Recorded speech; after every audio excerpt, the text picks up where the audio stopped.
Hello and welcome to Cask Theology, and if you've wondered what the difference is between a myth and a legend is, then go grab a drink, because that's what we're looking into today.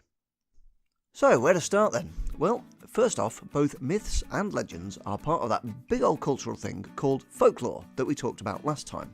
So, yep, these are stories that have been passed down amongst the generations, either by oral tradition, or in some cases, they've been written down and passed on that way.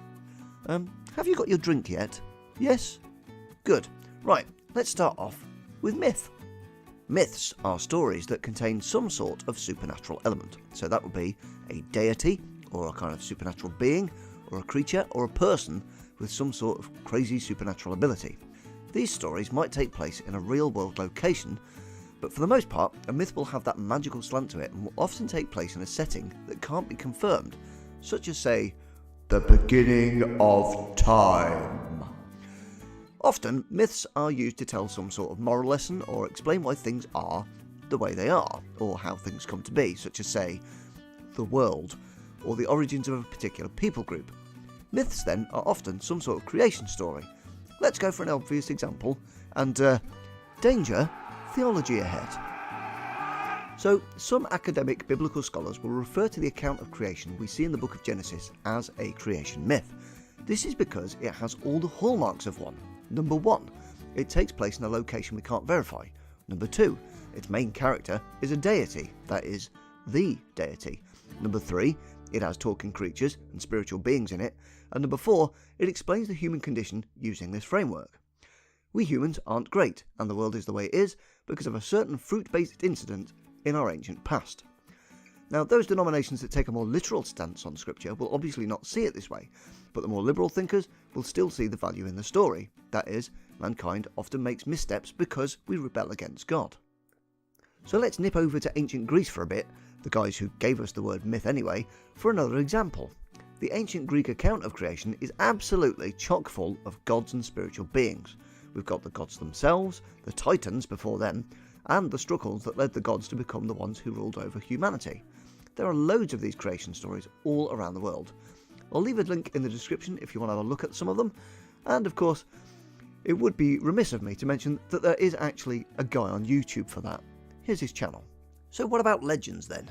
How are they different? Well, a legend may contain some sort of supernatural element, like a miracle or something, but for the most part, legends take place in actual, verifiable locations.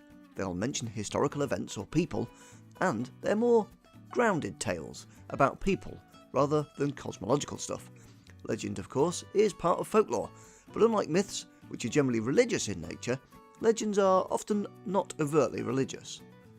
Well, it's example time again, and as a native-born son of the city of Coventry, there is only one legend I've got to mention more than any other, and that's our own, which is the legend of Lady Godiva. So, Godiva was married to the Earl of Mercia, Leofric, who was taxing the citizens absolutely ruthlessly. The good lady objected, and the Earl said that if she rode through the city streets naked, on a horse, he'd repeal the taxes. But, unfortunately for him, she called his bluff and went through with it. The Earl then decreed that nobody look at her as she rode through the city, and nobody did. They all closed their windows and doors, and stayed indoors for the day. However, one guy did look, a man called Tom, who, depending on the version, was either struck dead by God, or was blinded, and he also gave us the peeping Tom phrase. The deed done, Leofric repealed the taxes. Now, if only modern politics were so simple, eh? Now, the reason this is a legend is because it is so steeped in history. Leofric and Godiva are actual people, and they're recorded in the Doomsday Book, and they lived round about the time. In fact, Godiva lived to see the invasion of 1066 by the Normans, and there's many historical entries about them, including the funding of monasteries by them. However, what really makes this a legend is we can't really actually prove that any of this happened, and the actual tale was first recorded about 2 centuries after the event. While we're here, let's take another of England's greatest legends, one that you've probably heard of, Robin Hood. Again, all the pieces are there. Nottingham, real place. Sherwood Forest, real place. Richard the Lionheart, real dude.